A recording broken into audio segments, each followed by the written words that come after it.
RadioNext.tv on the Cool Groove site. It is that time again. That seems like it's spun around real quick. Did. Wow, man. I mean, we are back. Warp and Woof on your radio dial here at the Cool Groove site. Dr. Mark Eckel, HBL, Warp and Woof Radio, sponsored by Comenius Institute. Today, Mark. Yes, sir. We have Debi Ketron coming up from the Indiana Home Educators Association, and she's going to be discussing with me the issue of liberty. And in the first hour, we're going to be talking about liberty. What does Proverbs say about it? How do we connect to it? What is the responsibility the church has to it? And America's involvement throughout the days. Well, you know how we do it. We're going to introduce you to a nice little flavor of music, and then we're going to come back and we're going to get right into today's program. You're listening to Warp and Woof Radio on Radio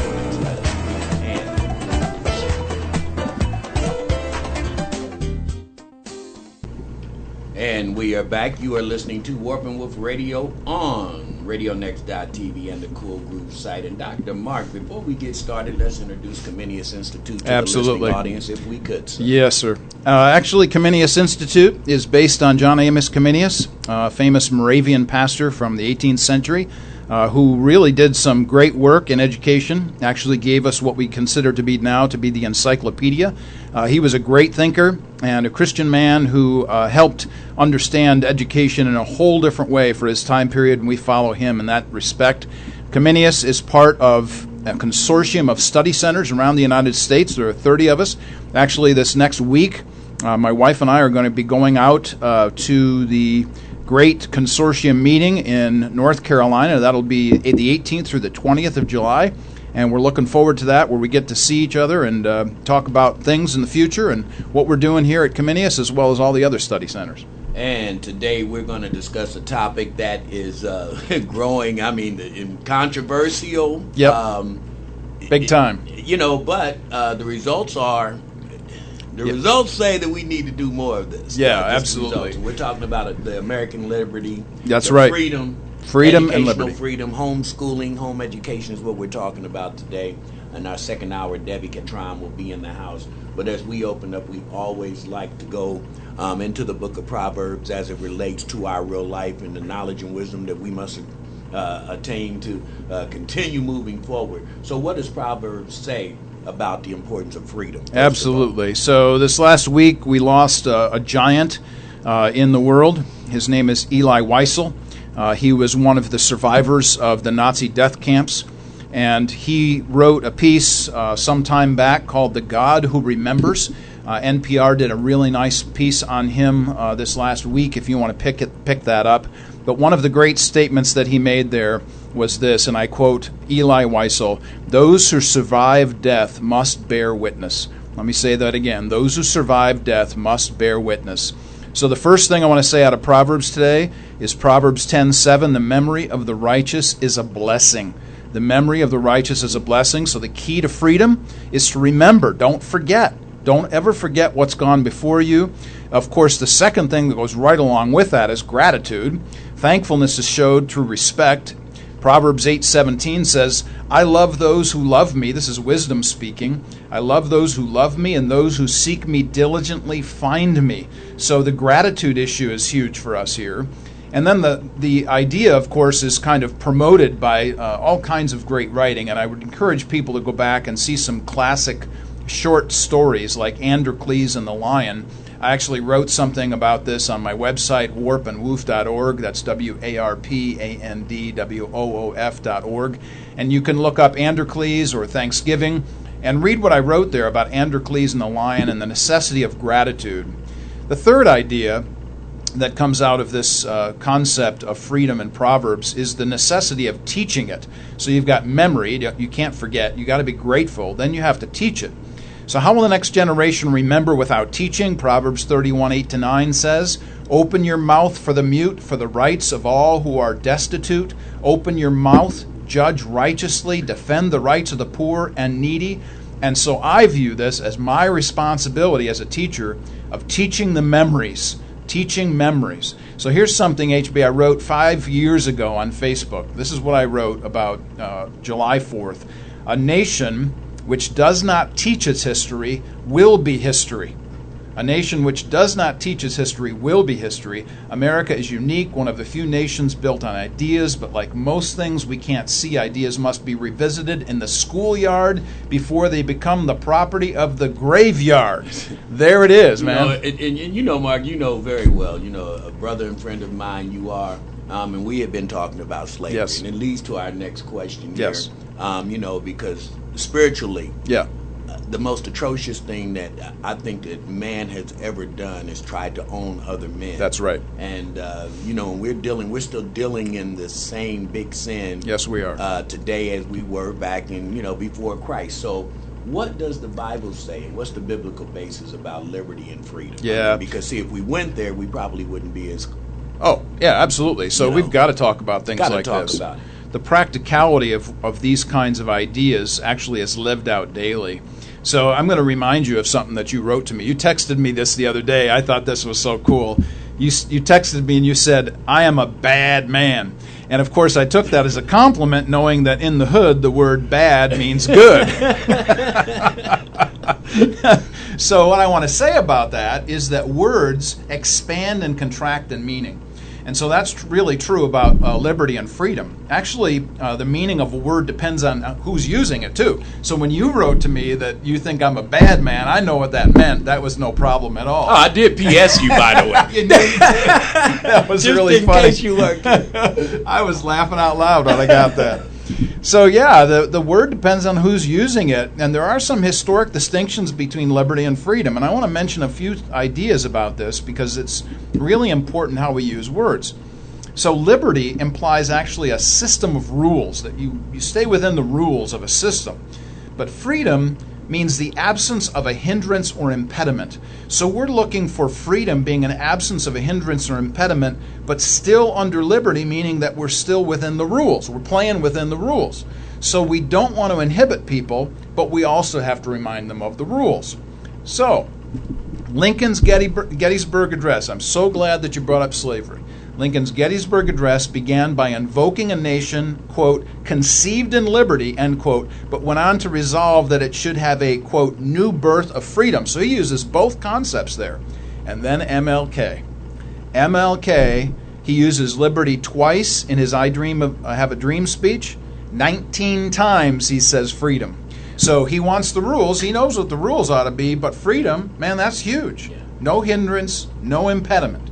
Now, I can keep launching into this thing because there's so much the Scripture teaches about this church and state issues, but I guess that's our next question, isn't it? We're kind of coming up on that next thing. But before we go there, please. This is so interesting. And as you know, we just have a plethora of different faith-based and just marvelous people that come through Radio Yes. Next.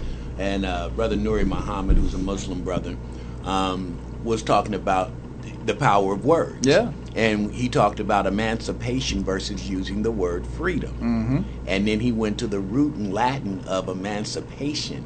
And emancipation doesn't mean freedom. Mm-hmm. Emancipation means we'll let you go. That's right. But we're still going to control you. That's right. And so, I found it interesting when we did the Emancipation Proclamation, yes. Why wasn't it the Freedom Proclamation? That's right. Because if they wanted people to truly be free, Mm-hmm. that's what it would have been. Yes. And we've also had Dr. David Hampton in here, who's now our deputy mayor of Indianapolis. Yes. And also a pastor of Light of the World Church. Leads us directly into this next question. Yeah, exactly before right. Our break. How should the church think about church and state issues? Where does that line get blurred? Yeah. Because in the community that I live in, Yep. it's hell dealing with this issue right now because he's a prominent pastor of one of the biggest churches in the city, and now he's a deputy mayor. Yeah. So how do we? How should church face it? Sure, absolutely. So there's a huge misconception about our country. Folks talk about the separation of church and state, which is not in the Constitution. Now, this particular phrase, however, is the one that everybody goes back to make a comment about how everything should be separate. The separation of church and state concepts within the Bill of Rights means that the state should stay out of the church, but that the church should still inform the state. So let me say that again. The state should stay out of the church, but the church should inform the state. So I am happy when I see, I don't care which ethnicity you are, what denomination you're in, whatever, speaking to issues of our culture that need to be addressed from a righteous point of view, because I believe the righteousness actually comes from a biblical concept. So if we want to go back in history, I want to alert people to my good friend Tommy Kiedis. Tommy has a great little piece here on his website called don'taskthefish.com. That's Don't Ask the Fish. It's really cool.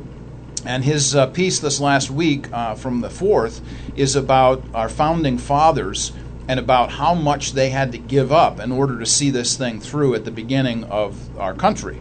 So I think it's really important for us to remember that and not forget what's gone on, not only in the bad stuff, the ugliness that we've seen, but also in the good things, because we are here now and we don't live in the past. So we remember it, like you and I always say, but we never don't want to live there nonetheless.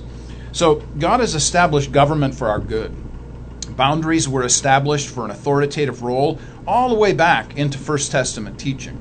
Actually, the king, that is the guy who was supposed to be in charge of countries, was to hand copy the law given to him by the priests, which was received through the prophets. So guess what? In God's economy, the king was to be subservient to the prophets and the priests. But then what happens? Human corruption. Human corruption steps in, and the accountability that leaders ought to have kind of falls by the wayside. So you've got this great idea that comes out of England in the 17th century called Lex Rex, which means that the law is king, not the other way around. The law ought to be king. Instead, what we find often happens, and in fact we've seen it again even this week, is that when the law is bypassed for those who have power, we're in real trouble. So what we're considering here is, how does the church speak to this? How do the church and state get to this? The church needs to speak out about issues of righteousness and be very concerned that there ought to be a standard that a nation abides by, and make them remember it. Doesn't matter what it is, but make them remember it. Goes back to scripture, That's right. Too much power, That's rich right. men. That's right. Camel, eye of the needle. All You know that what I'm stuff, talking man. about. All that Yeah, stuff is real, that's and right. too much power for man is corruption. And we're going to come right back. You're listening to Warp and Woof Radio on the Cool Group side.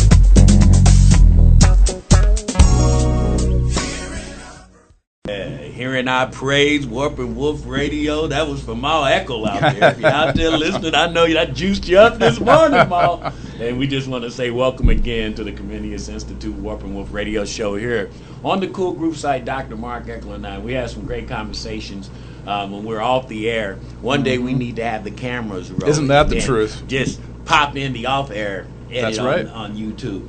But we're talking today about American liberty and educational freedom.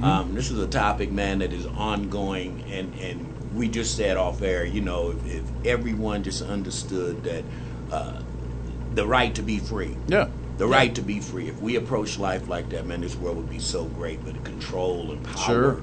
And I want to go back to that because we were talking about authority and power a few weeks ago, and I told you I've smuggled I've smuggled this sentiment, and people are baffled when I tell them about power. Yeah. Closed fist, hitting somebody on the head, authority, open your hand with all the knowledge that you need to go maintain There you go. and help yourself. Yep. And those two principles are so different in the same hand. We just celebrated the 4th. Yep. Talk about the importance of America's founding. Yeah, this is, depending on who you talk to, it depends on what kind of answer you're going to get, right? Definitely. Yeah, exactly. So just to follow up on the authority power bit, this is huge because this has followed us ever since Genesis 3. When we talk about authority, God has given us authority, but power is taken. So if you just think about it that way, that authority is given, but power is taken, that really kind of gives a short statement to what we mean by all of this. But there are always two points of view to any conversation, and I think it's really important, like you and I were talking off air, that if we would just listen to each other, if we would just shut up and listen. I was having a conversation with a guy yesterday, and he was doing a great job of listening, but I said, that's what I tell people about conversation. You just need to shut up and listen to somebody else and let them get a word in edgewise, But I do grow weary of some who continue to bash the country for every wrong without gratitude for living in freedom. So to speak freely is easy in this country, and I think that's important for us all to remember. If we were living in places like Cuba or China or pick a Middle Eastern country like Saudi Arabia, man, we are not having the freedom to speak about anything that we think in this particular country. So getting back to what you and I always talk about, here's James Madison, the fourth president of the United States. He said that the advancement and diffusion of knowledge is the only guardian of true liberty. I'll say that again. The advancement and diffusion of knowledge is the only guardian of true liberty. So guess what? We are up in here all the time talking about the necessity of knowledge, about the importance of teaching. And when I think about this, I think about, for years the Cuban people were getting in little dinghies trying to cross from Havana 90 miles to Miami. But guess what you never saw? You never saw Miamians getting in little dinghies trying to get to Havana. Right. There's a reason why people want to come here. But to your point, off air, what you said is very important, and that is that there are folks who come here because they want to come here, but some folks have been brought here. They didn't want to come here in the first place. And that's important. Not to say that they wouldn't if they had the freedom to. Exactly. But when anytime you're forced to do anything, I think it brings about a different state of mind in the way that you approach freedom. That's right. That's right. What you're made to do. And so for all those out there who want to just talk about the freedom they have in the United States, remember that we need to cross the railroad tracks, cross the street, cross whatever, and go have a conversation with somebody else that doesn't think like us. And that really necessitates an invitation. So we walk out and we say, would you please tell me what you think about this? Instead of just bashing everybody on social media and throwing up these memes. Yeah, I know, man. Give me a break. Those are the sickest words in the whole vocab. I heard. Yeah. Okay. Or they said. They said. Number one, who is they? Yeah, right. And exactly. who did you hear it from? That's right. Are more important. And so, with that vein, I commend you for the work you do, especially crossing those tracks. And we do it here as well. Absolutely, man, everybody's family. But we have to make this contagious. That's right, we do. We have to make it like the measles. So what have you been reading? I know you're a big book fan. What have you been reading about freedom over the last week or so? Sure. So I want to talk about two ideas here. One of them is a book, and one of them is an essay. The book, everybody ought to run out and get Eric Metaxas's book, If You Can Keep It. That's the title of it. It's a phrase that comes out of American history. Of course, the idea there is you have freedom if you can keep it. Eric Metaxas, you spell his name Metaxas. He's written some great books in the past, books on William Wilberforce and other great thoughtful Christians from the past. But here's a man who's speaking out and saying, what do we have to do to maintain and keep the thing that's been given to us? I tell people this all the time, and it strikes me to say this on air. I tell people all the time that the real question in this life that haunts me is that I have a responsibility to steward what's been given to me. And one of the issues that's been given to me is my freedom. And so the question that haunts me is, how far do I go to protect that freedom? We're coming up on a political season. We know all of the things that are being splashed across headlines everywhere on social media. And so my big question is still the same. How far do I go to maintain that thing, steward that thing which has been given to me, which is my freedom? The second thing that I want to mention, though, is out of Touchstone magazine. I highly recommend it. It's a Catholic journal. Touchstone is the name of it, a journal of mere Christianity. And in its July-August issue, there's a great article here by Matthew Frank entitled The Status of Liberty. The subtitle is The Roots of Freedom, Two Competing Ideals, or Two Competing Tales. And basically what he does is he says, here's a secular view out of the Enlightenment where folks think that this is a human-created essence, this idea of rights. But the second view, the second story, is one of where this comes from a Christian point of view, and that is that all rights proceed from God. Now, the key excerpts that I'd like to mention here, there are so many things. I've got so many things highlighted in this magazine. I'm holding it in my hand right now. But here we have some of these great things that he said here. To engage fully with our fellow citizens in the public square, not with their light hidden under a bushel, but set out in the open, saying and living the truth as they understand it, not facing any threat or penalty for doing so. Oh man, don't we all want to live there? Yeah. So this is a huge issue for us. We need to remember that we derive our powers from the consent of the governed. So really we have to remember that it's the people, that's the people that are always at the basis for this.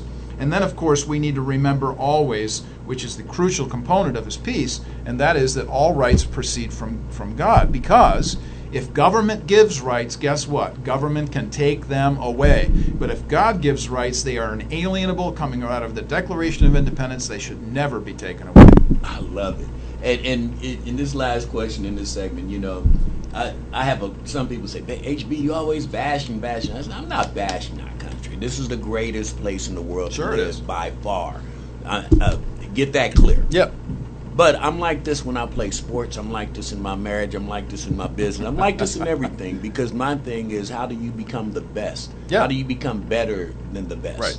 And I think if we keep working at it, then we'll always ignore complacency. We'll always be defeating just average. And so, you know, I'm wanting what's best. And I'm wanting the world to have a Mark Eckel, Harold Bell relationship there you go. when they meet. That's right. And, you know, so forgive my passion if That's I seem right. like I'm a basher. I'm just saying we can work on some things to just make us better. Absolutely right. And in this last question in this segment leads kind of into what we were just talking about. How do we as Americans help people, other groups, other nations adhere to understanding real freedom? And this is a crucial component to this, and I absolutely 100% agree with everything you just said. This is huge for us to constantly be careful what we say, but also to talk with other folks. And the idea that somehow this is a perfect place is so far afield. But, as you well say, this is the greatest place, so we never take issue with that at all. Let me just mention a few ideas here. I've got three basic thoughts here out of this question. The first one is what happened back in 2004. This was the awfulness of the Indonesian tsunami. I don't know if you remember this or not, but it was a Muslim-majority country. About 10,000 people died, 100,000 people were displaced. And you know who the first group to show up was? It wasn't Saudi Arabia. It wasn't Yemen. It wasn't UAE. It was the United States Navy, who offloaded food and supplies to folks to help them. The great tragedy around the world, I think that is important for us to understand, is that when you bash the country that's trying to help you, there might become a time when you don't have that country there to help. So imagine if the United States wasn't there. Who would be the first one on the scene to give care or protect those who can't care for themselves? Now here's my second thought. As I was thinking about this, I thought, you know, there was this great piece back in 1973. We're going back in history now. And this is a Canadian journalist. And this Canadian journalist said something really interesting back in 1973, and it's actually captured on YouTube. So I want to play a piece of this for our audience here. A Canadian journalist gave a radio speech about what the United States has done for the world, and this is what he had to say. And this Canadian thinks it's time to speak up for the Americans as the most generous and possibly the least appreciated people in all the world. As long as 60 years ago, when I first started to read newspapers, I read of floods on the Yellow River and the Yangtze. Well, who rushed in with men and money to help? The Americans did, that's who. They have helped control floods on the Nile, the Amazon, the Ganges, and the Niger. Today, the rich bottom land of the Mississippi is underwater, and no foreign land has sent a dollar to help. Germany, Japan, and to a lesser extent Britain and Italy were lifted out of the debris of war by the Americans, who poured in billions of dollars and forgave other billions in debts. None of those countries is today paying even the interest on its remaining debts to the United States. When the franc was in danger of collapsing in 1956, it was the Americans who propped it up, and their reward was to be insulted and swindled on the streets of Paris. And I was there, I saw that. When distant cities are hit by earthquake, it's the United States that hurries in to help.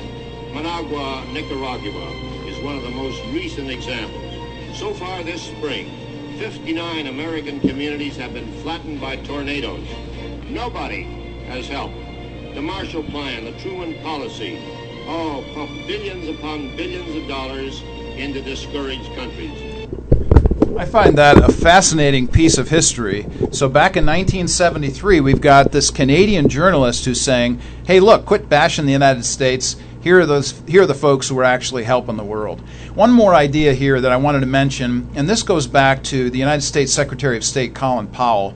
He was speaking in Switzerland, I think it was back in 2004, And then the then Archbishop of Canterbury asked whether the plans for war in Iraq, whether the United States was relying too much on hard power, that is military action, versus soft power.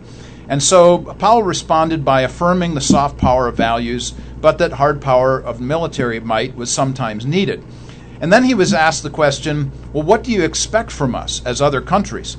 And this is his comment straight from his mouth, Colin Powell in 2003. He said, quote, "We have gone forth from our shores repeatedly over the last 100 years, and we've done this as recently as last year in Afghanistan, but put wonderful young men and women at risk. Many of them have lost their lives. And we have asked for nothing except enough ground to bury them in." Think about that. We've asked for nothing but enough ground to bury them in. That's Colin Powell. HB, yeah, I'm one of these guys who gets a lump in his throat when I hear the Star-Spangled Banner. My eyes tear up when I see a flyby by the United States Air Force before a college or pro football game.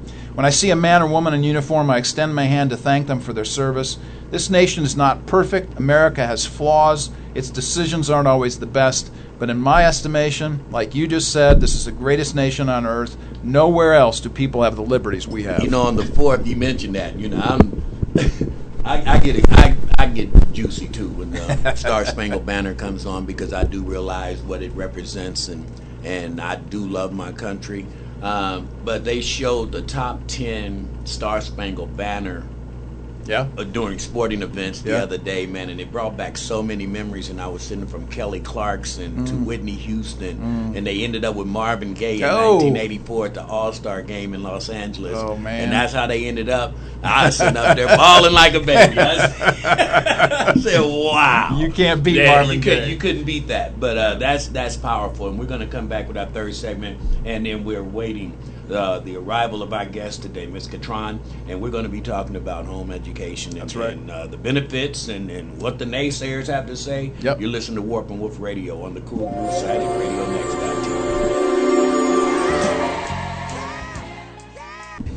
RadioNext.tv. On the Cool Groove site, you are listening to Warp and Woof Radio, and Mark Eckel. As always, the topics are home run, and this is much needed. And our wonderful guest has arrived today, Debi Ketron, and she is going to be talking about home education and the importance of it, some of the misnomers, and break down some of the myths. And, you know, because we just talked in the last segment, talking about it. What they say, and I heard, well, no. Listen and find out from someone that does this, and then make your decision and base your opinion based off of that.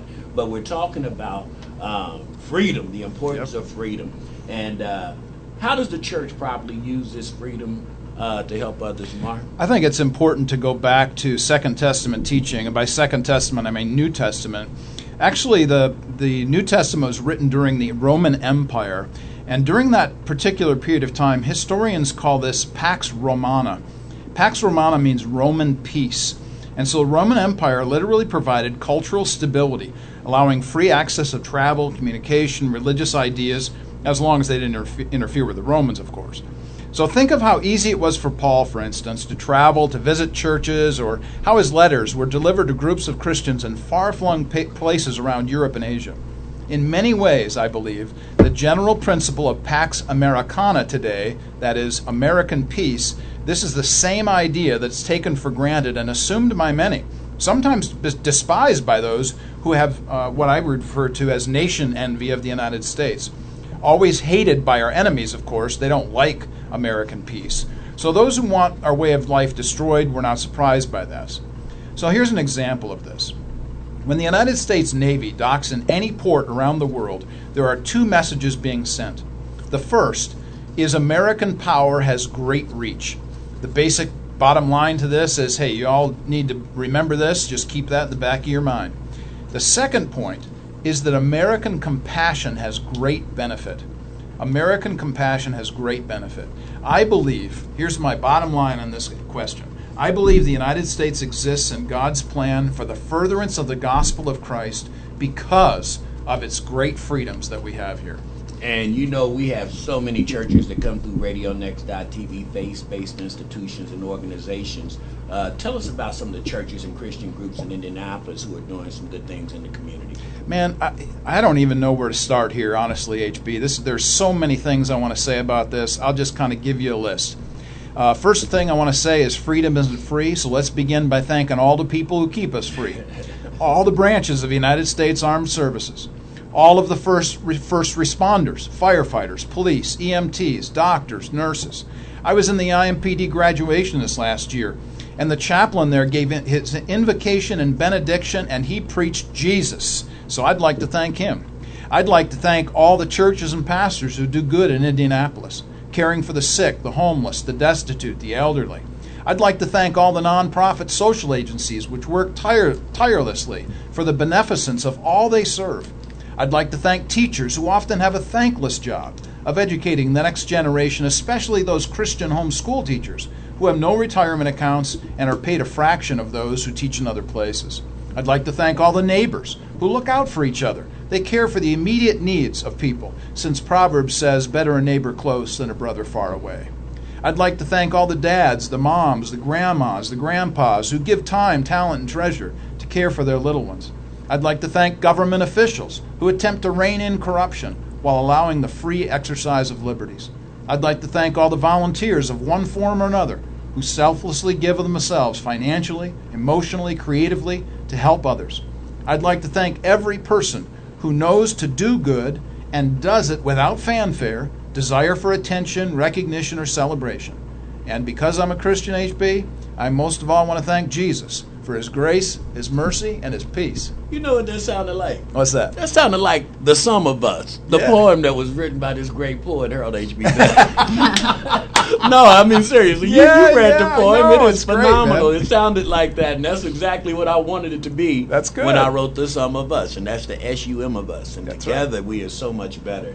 And this last question that we have for this segment, I know is near and dear to your heart since you are Mr. Movie. Yeah. Let's talk about some documentaries and some movies to watch about America and the quest for freedom. Sure. You know, honestly, the first thing that comes to my mind, I'm thinking about July 4th, of course, is the day that I went to the theater to watch Independence Day with Will Smith. I will never forget what happened in that theater.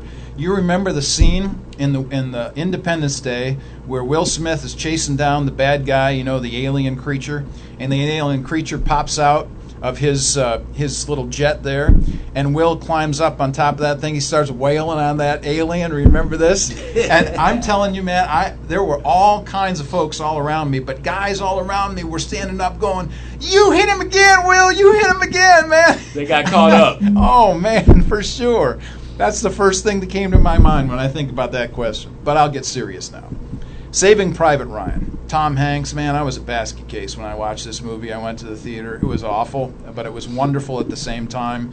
To remember, to never forget, to thank, to have great memories of those who have fought on our behalf. Saving Private Ryan. Patriot. Mel Gibson. If you want an American story, Mel did a great piece here.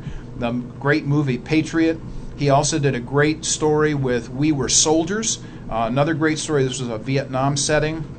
And one of the keys, I think, to that movie was the general recognition that he gave to those he fought against. There's a great scene at the end of that particular movie that should not be forgotten. I want to mention a documentary, Unsung Heroes, the story of America's female patriots. I'll say that again, Unsung Heroes, the story of America's female patriots. It's a documentary. Go check that out. But without a doubt, I've got to mention Band of Brothers. Tom Hanks again. Thank you, Tom, for all the good work you've done in cinema. Band of Brothers, I tell people, is probably the greatest television event of all time, the 10-part series. And I got to tell you that the strength of those pieces, Band of Brothers, is the video of the World War II vets who speak before every episode. Don't forget Band of Brothers. Go watch it again if you haven't seen it in a while. Wonderful stuff here, movies and documentaries. Phenomenal, and it's a great way, as you say before, visual learning is one of the best ways for us to receive retain information. We're going to come back. Debi Ketron is in the house, and we're going to find out about home education. I have met some fabulous, fabulous students who have been homeschooled, and I'm going to tell you right now, A lot of griping about public schools, charter schools, or whatever. Nobody can do it like you can do it at home, people. So stay tuned. You're listening to Warp and Woof Radio on the Cool Groove Sighted Radio. Next time. All right, we are back, and we are happy that Debi Ketron is here with us. Let me just remind us a little bit about what we talked about concerning freedom. We wanted to make sure that we emphasize the idea of freedom and liberty throughout our whole broadcast today, just coming off July 4th. But Debi, we're really happy that you're in the show with us today. So tell us a little about yourself, your family, your faith, your life experiences, and an overview of your present efforts toward educational freedom. My name is Debi Ketron, and I live in Dearborn County in southeast Indiana. I've been married to Phil for 31 years, and we have 4 children that we graduated from our home school. We have 1 grandchild, and we are expecting a second one. I was raised in a Christian home, but I did not make that faith my own until I was about 25, and that's when I truly understood the depth of my sinfulness and my need for Jesus as my Savior. I worked as a registered nurse in a large inner-city hospital, but I'm not currently practicing. I was a homeschool mom for 21 years and very involved in the homeschool community in my local area for many years. Phil and I served as Indiana Association of Home Educators, which is known by homeschoolers across the state of Indiana as IAHE. We were Region 8 representatives, which oversaw 10 counties in southeastern Indiana from 2006 to 2011. And in 2011, we were asked to join the IAHE Board of Directors, and IAHE is a 501c3 nonprofit organization. We felt the Lord directing us to form a sister organization, IAHE Action, which is a 501c4 organization and will provide flexibility to help us better protect home education liberty in Indiana. And I'm on the board of directors of both organizations and the director of government affairs. Our current concern this summer has to do with an issue that developed in February. There was a hearing of the Indiana Advisory Committee to the U.S. Commission on Civil Rights, and it had to do with something called the school-to-prison pipeline. And it appears that there's a high percentage of minorities that are being expelled from public schools and ending up in the courts. And we were informed that the topic of public school principals pushing out their problem students and encouraging them to homeschool was a major topic at the hearing. And unfortunately, these families really were not interested in home education, and the public school principals knew it. From the transcript of the hearing, it appears that the public schools know that these kids are not being educated at home, which is very, very troubling to us because we've got homeschoolers statewide who work really hard at trying to provide a good education for their kids. And so we have been trying to remind the committee that these are public school dropouts. They are not home-educated students. And we work hard to defend our homeschool liberty as to not have our laws threatened by public school problems. So we're still waiting to learn the committee's recommendation, and we hope they do not confuse homeschooling with a public school problem. This is a huge issue, I think, and one that I want to walk back on just a minute. The issue of isn't one of minority problems, and it's not really an issue of the difficulties that these young people face. The problem is that you were trying to be co-opted by government officials to say, well, this is your problem, and therefore you're being painted by the broad brush of a government edict or a law oversight in that sense of things. That's what it sounds like to me. Would you like to comment further on that? Yes, we're concerned that that's what could happen with it, because we have got very good laws in Indiana for home education, and we fall under the private school, non-accredited, non-public school laws in Indiana. And we are concerned that since this was brought to light, and like I said, it has... The focus was on minorities because that's how the U.S. Civil Rights Commission got involved with that. See, it was a lot of, I guess, a big issue maybe down in like in Indianapolis. Okay. All right. So to us, there was a big emphasis on that. Sure, and that's certainly understood and understandable to see it come that way. I think it always is troubling, though, when you see something like this, a real serious problem, one that needs to be addressed and should be addressed within a certain kind of community, but then is allowed literally to bleed over. The law begins to bleed over into other points of view, which isn't the same thing. And that's a real problem for us. Absolutely. Yeah. So when you think about this, and being a nurse, obviously, in your background, this certainly says something about the volunteer spirit in this whole endeavor. Speak to that issue just for a moment about the volunteerism of homeschooling and even maybe your own participation that way. Yes, IAHE is mostly run by volunteers. We just recently were able to hire a part-time executive director, but everybody else volunteers, and we volunteer very heavily. And our whole government affairs team that makes trips up to the State House and meets with legislators and monitors all the bills, we are all volunteers. Okay. So when we're talking about a subject such as this one, we're speaking about everyday Hoosiers, everyday people, folks who don't necessarily have big axes to grind. They just want to be free to do what they believe is important in their lives, which is to take care of their children and educate them the way they see fit. Absolutely, absolutely. It's just very important to a lot of us, because we're Christian homeschoolers, that we have that ability to tie biblical principles into academics. Right. So this isn't just about Christians. When you talk about an IAHE, you're talking about the Indiana Association of Homeschoolers. There is nothing Christian about that, so to speak, so you're really a very broad organization. Would you say that would be true? Yes, we have a Christian board of directors, and we do serve all homeschoolers across the state of Indiana, because we are the ones who pay attention to the laws and what is going on. So because of that, we do desire that all homeschoolers connect with us so we can make sure that we have a very educated populace for what is going on in the homeschool community, so that we can protect homeschool freedom in Indiana and just make sure that we're well educated. Sure. It always strikes me when I have conversations like this one that we're having today about liberty and freedom, that it always seems to be the Christian populace who cares for these things in a way that other people don't care for them. So we're not just concerned about the laws, but we're concerned about a broad range of people. It doesn't matter that they agree with us about everything in life, but that we want to protect everybody. So would you say that the protection or the care or the beneficence that arises out of a Christian view of life and things really kind of is an umbrella over everybody? Oh, absolutely, absolutely. And that is our motivating factor. Yeah.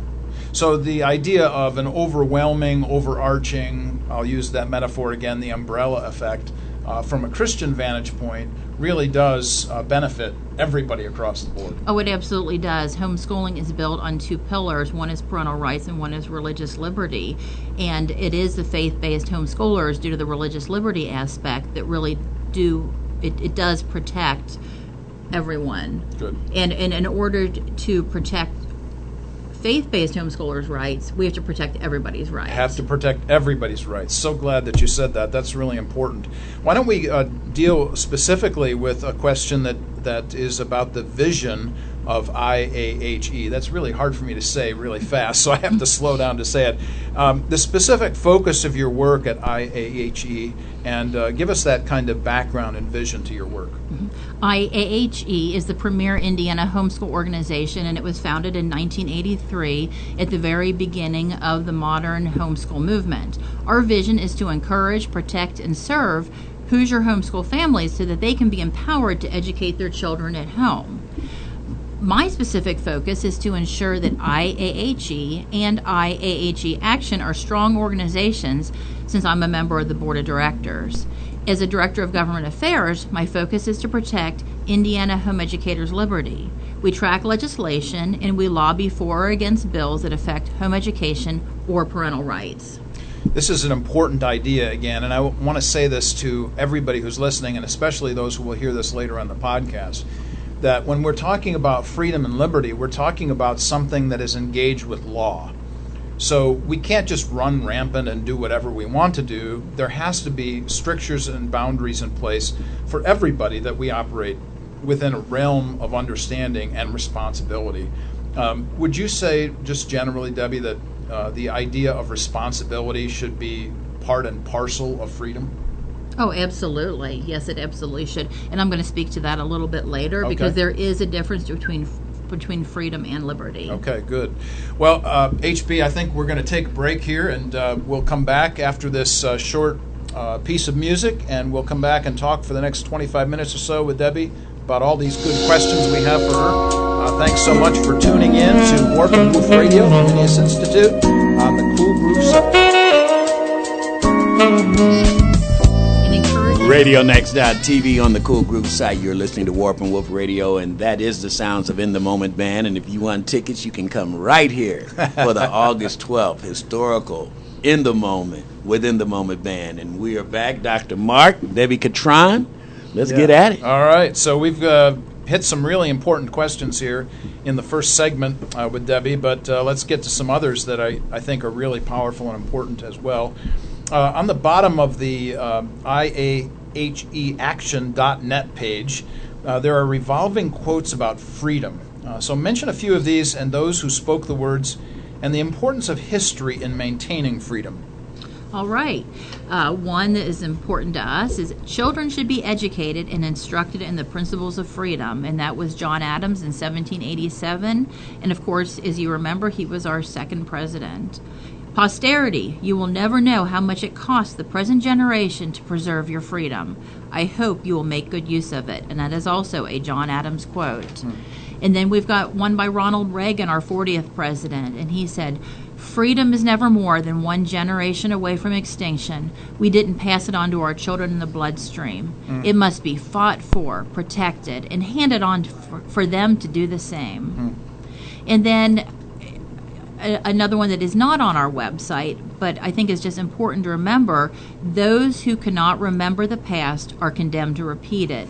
And that is why it's so important for us to understand and to study history, because human nature does not change except through faith in Jesus Christ. That's right. And understanding history can help us to avoid pitfalls that previous generations have experienced, since patterns repeat themselves. So that will enable us to be better citizens and to be able to preserve our liberty as we see these issues arise again and again. One of the things that you mentioned there as you were giving us that list of quotes was the issue of generational teaching and the importance of that.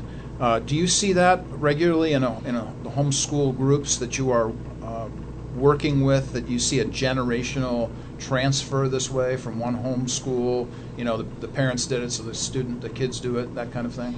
Yes, we're seeing that in our own home with our oldest daughter now. It's just kind of neat to see the things that we taught her at home and knowing exactly what she was taught from kindergarten through 12th grade, and to see her wanting to do the same things with her child. And her child's only 2, but I'm starting to see, she wants to make sure, what did you use, Mom? I want to use this, and I want to use that, and I just see those values passed on, which is just really an awesome thing to see. It is a fun thing to see. We're seeing that actually with our own grandchildren, but one in particular who's 4, Chelsea and Sam, are doing a great job parenting, and in this realm, they're just taking the stuff that we gave them, and now they're using it. It's pretty cool to see. Yes, it is. So let's move on to this other question. With what other groups has your organization formed alliances, and why are those alliances so important in this discussion? Well, we have alliances with various organizations such as Homeschool Legal Defense Association, and we're a member as IAHE of the Alliance of Christian Home Education Leadership. IAHE is autonomous from both of these organizations, but the relationship with both of the organizations help us to better understand legal issues and to know what is happening in home education and parental rights across North America. And that enables us to better be able to protect home education liberty in Indiana, because as we see bills come up in the State House and issues that come up in Indiana, we're already aware of those before. It's not like we're having to do a whole bunch of homework after the fact. We are looking for them, and we know. Sure. And then we have lobbied with Hoosiers Against Common Core, and we have lobbied with the family associations and Indiana Right to Life on various issues when there was a reason for IHE to be involved, such as opposing the nationalization of education and First Amendment issues such as with RFRA. When you think about the necessity of collaboration and working with other folks, What do you think are some of the strengths that kind of come out of this? Just some of the ideals that you see over and over again. Well, it's good to have more people thinking about an idea because they may enable us to think about things in ways we had not before, and that was a big part of it. And also just that larger base to try to push an idea, because right now, so many of the ideas that we all hold near and dear that are traditional values are kind of falling by the wayside. Sure. But they're things that we know are based on truth. Right. And yeah. It's good to have other people who have that same understanding. Sure. One of the things that you said early on in your response here is the necessity of making this kind of connection to others who have done this work. It strikes me that in our culture we have a tendency to splinter ourselves, and in so doing lose the force or momentum of a larger block. Do you see that a problem? Yeah, I agree with that. Because we need to try to be with other like-minded people and to kind of remind ourselves what we're doing and why we're doing it, and that we're not alone. Absolutely. Yeah, we're certainly not alone, that's for sure. So how about explaining your most recent engagement with state regulation and why this was so important? Okay. Generally, we can have anywhere from 1,400 to 2,000 bills that come out in a legislative session, and this past legislative session was our short session, which it went from January to mid-March. Next year it'll go from January to the end of April. So out of last session, we ended up tracking regularly about 80 bills that we thought could potentially affect us, and some of them they end up not affecting us, but we still just monitor them just because of the type of bill that they are, that we think that it could possibly be something that added that would concern us. And we ended up amending 4 bills last session.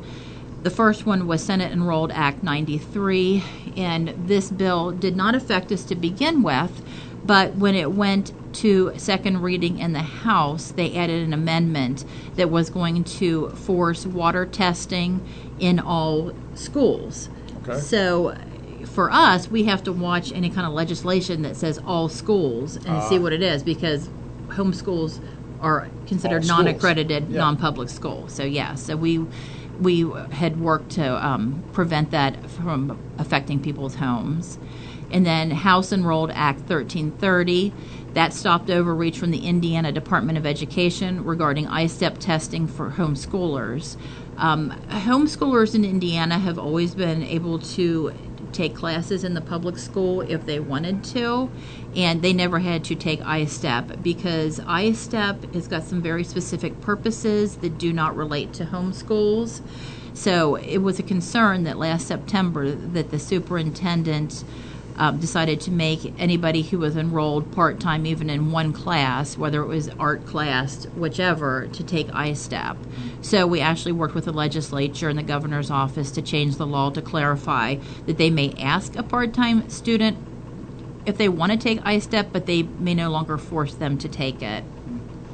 And then House Enrolled Act 1005 prevented mandatory expanded background checks of parents who are teaching their own children. And the reason this bill came around was there was a brick and mortar, non-accredited, non-public school in Indianapolis that had an issue with sexual abuse. So legislators wanted to make sure that all schools did expanded background checks. So because of that, because we are parents teaching our own children in our own home school, we wanted to make sure that that did not include a parent having to get a background check to teach their own child. Course, so that was a concern about a parental right. So we were able to make sure that that did not happen. If somebody has a school and they're promoting themselves as a school, then they would have to do background checks.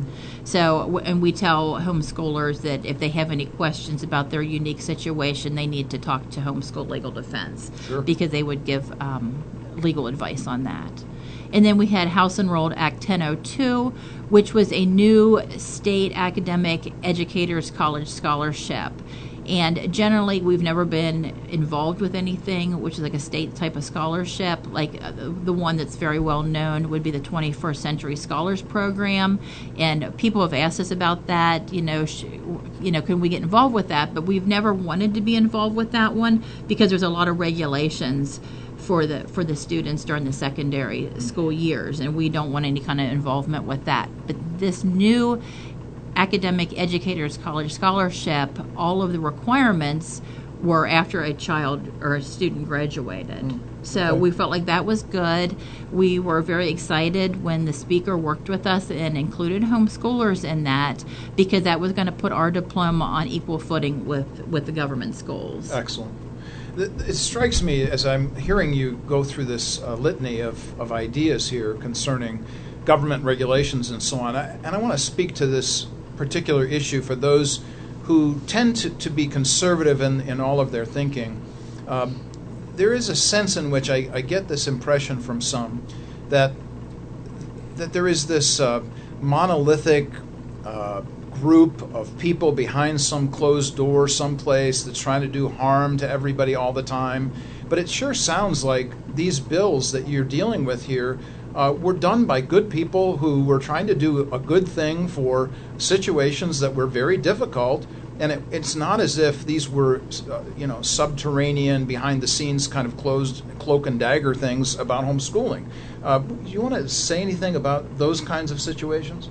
Yes, there's just all kinds of different bills that come before the legislature that we look at just as the aspect as homeschool parents and say, how could these relate to us? Because like I said, some of them, like the water testing in the schools, they don't even consider many times that, oh yeah, this affects somebody's house. That's right. Not particularly a brick and mortar school. So it's those type of things that we're just always reminding legislators, hey, this is affecting people's homes. Right. And so many times that they do not intend it to be that sort of thing to affect individual people. And then, and so many times the legislators, they are, I just feel like so many times they just they really have a thankless job, and they are like the complaint department. Yes. They have all their constituents coming to them. They've got this problem, they've got that problem. They've got a really tough job because they're trying to weigh out the desires of just a very diverse group of their constituents, and they have, like I said, they have a hard job, and we just want to encourage them and thank them for what they're doing. Sure. And how they're trying to serve and trying to weigh out all these problems, and like I said, I think they really do try to do a really good job. Yeah, I commend them as well.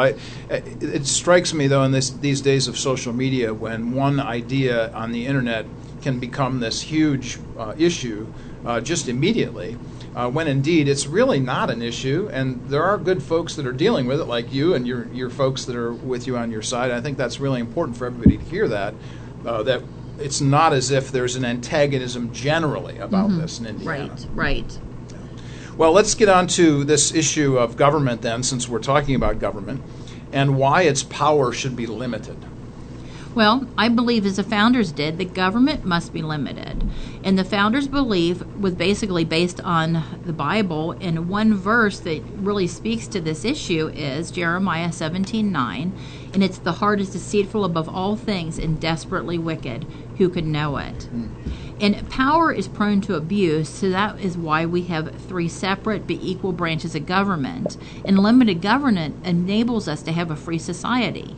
It allows us the opportunity to be the masters of our own destiny, to be creative and resourceful. It encourages independence. And as government grows, we see civil society contract with harmful effects on our families and communities as they come to rely on the government. And government doesn't produce anything, and what it has, it's taken from someone else. So if it's big enough to give you everything you want, it's big enough to take everything you have. And this is the real issue here. So if you have a mindset that says, it's my responsibility to take care of my own matters, but yet you still have this law and the limitations of government, that's an important idea. But if you have an entitlement mentality, well, that's a whole different discussion.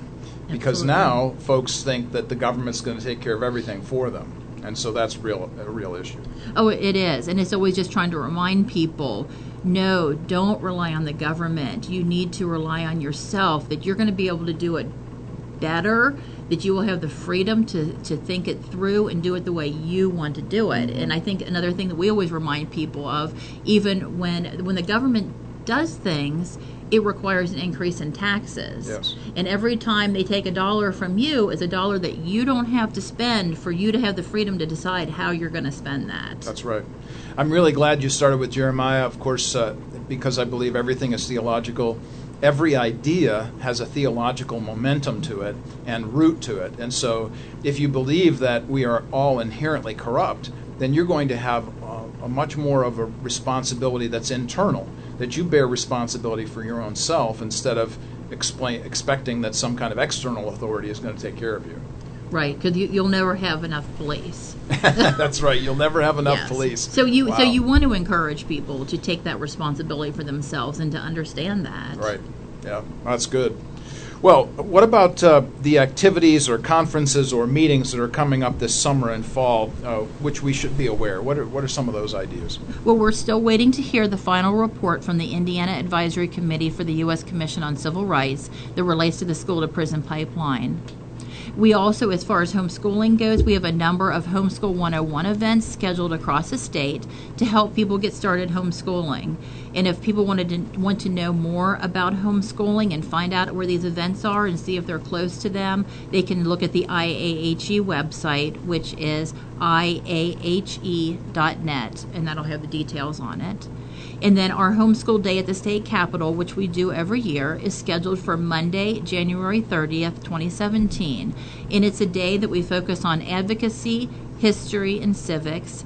And we go and we reach out to our legislators and we just remind them that, you know what, we're doing a good job. We're doing a good job with limited regulations.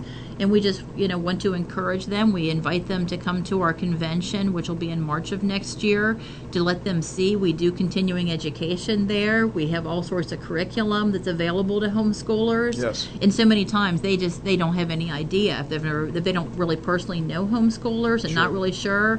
Every time that they have come and they're just like really just amazed. They're like, I had no idea this was this big. Sure. And to find out how organized that we are. Oh, that's good. And your website is really a fountain of information, so I think it's really important for people to be reminded of that again, and they can find an awful lot there. Yes, absolutely. Yeah, we keep track and keep on top of things that are anything new to homeschooling, any new information, anything that homeschoolers in the state of Indiana need to be aware of. We try to keep them up to date, so we really desire for them all to be connected with us for that reason. So that's IAHE.net, and you also have IAHEaction.net. That is correct. That would be our C4 organization. Very good. So we're talking about the necessity of staying up on things and the importance of basically vigilance. So why is vigilance essential for our freedom? Well, I would like to speak of liberty instead of freedom, and there's a difference between the two. And during our convention, we always have a legislative panel where we have homeschool dads that are legislators come in and discuss different bills that came before the legislature and give their input on them. And State Representative Tom Washburn, that is from House District 64 down in Gibson County, Evansville area, reminded homeschoolers that there was a difference between freedom and liberty. So I asked him if he would write a blog post, and one that we'll eventually put in our magazine, The Informer, about the difference between the two. Because like I said, we're always wanting to be educating homeschoolers and helping them to understand the liberty that we have. Somebody worked really hard to make homeschooling legal, and it happened in all 50 states, and we don't want to take that for granted. That's and right. We also know that it could be easily lost. So it just really depends on who's got the majority up at the State House, and it's never static. Things can change. Sure. So because of that, he wrote an article, and I'm just going to quote from that. And he said, "Freedom has no associated value system. Liberty is like freedom in that it maintains that humans have choices. But liberty also has with it an element of values, right and wrong. Yes, people enjoy a sort of freedom and liberty, but it's a self-constrained freedom. A society based on liberty voluntarily limits available actions to commonly accepted views of morality, or as John Locke put it, operates within the bounds of natural law. Accordingly, when values conflict in a society based on the concept of liberty, it is not solely the government that dictates the outcome, but instead the broader, deeper principles that the people hold dear. And then we hear the quote, eternal vigilance is the price of liberty. And I looked to see where that came from, and that was stated by John Philpott Curran, who was a lawyer and a politician in Ireland. And what he said was, and I thought this was very sobering, it is the common fate of the indolent to see their rights become a prey to the active. The condition upon which God has given liberty to man is eternal vigilance, which condition, if he break, servitude is at once the consequence of his crime and the punishment of his guilt. Wow. Yeah, that's what I thought when I read it. I was like, oh boy, that's a good one. I think I'm going to have to add that to the bottom of our website for IAHE Action. Will. Absolutely. And we must be vigilant to protect our liberty. There are people who do seek to diminish it as they push an agenda. They use the law as a weapon to harm life, liberty, and property instead of using it to protect it. When rights begin to be diminished, encroachment increases with the increase in power. And we see that today. We see it a lot on the federal level. That's right, we do. Yeah. And we see it on a regular basis even within politicians, particular politicians who seem to be above the law, and that's an unfortunate occurrence, but nonetheless, Correct. We see it nonetheless. Something for us all to be wary of and to be aware of. So our concern, of course, goes beyond simply education, though that's what we're invested in, obviously, both of us, for many years, both of us, not only in home but Christian education. So the issue of staying up with all of these things is powerful and important, and we never let it go. So let me take that one step further, and I've heard you quote Scripture a couple of times here during our presentation today. So what biblical teachings do you rely upon to do your work on behalf of educational reform? Well, there are two of them, two separate passages that I would refer to. And the first one is Deuteronomy 6 through 8. "In these words that I command to you today shall be on your heart. You shall teach them diligently to your children. You shall talk of them when you sit in your house, and when you walk by the way, and when you lie down, and when you rise. You will bind them as a sign on your hand, and they shall be as frontlets between your eyes." And then we have 3 John 4. "I have no greater joy than to hear that my children are walking in the truth." These verses are my motivator, and 3 John 4 is the theme verse of the IAHE. We place a high value on passing on the faith to our children. We do not take our liberty to do this for granted, and we know that there are those who really do not like the idea that we pass on our faith to our children. That's right. And they would love to see that taken away, but that's why we do what we do. Yes, that's right.